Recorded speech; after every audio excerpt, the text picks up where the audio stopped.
Laylatul Qadr kechasida osmondan bir narsa uchib o'tmaydi.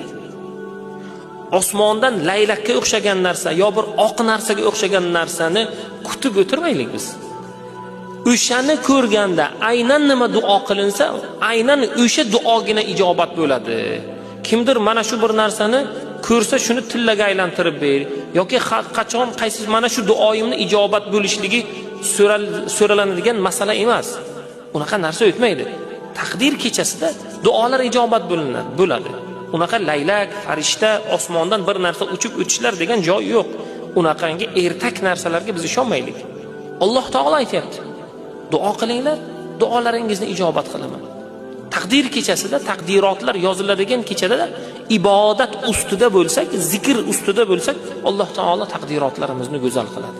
Shuning uchun ilmsiz, bid'at, xurofot yoki tagi yo'q narsalarga ishonib vaqtimizni ketkazmaylik, birodar.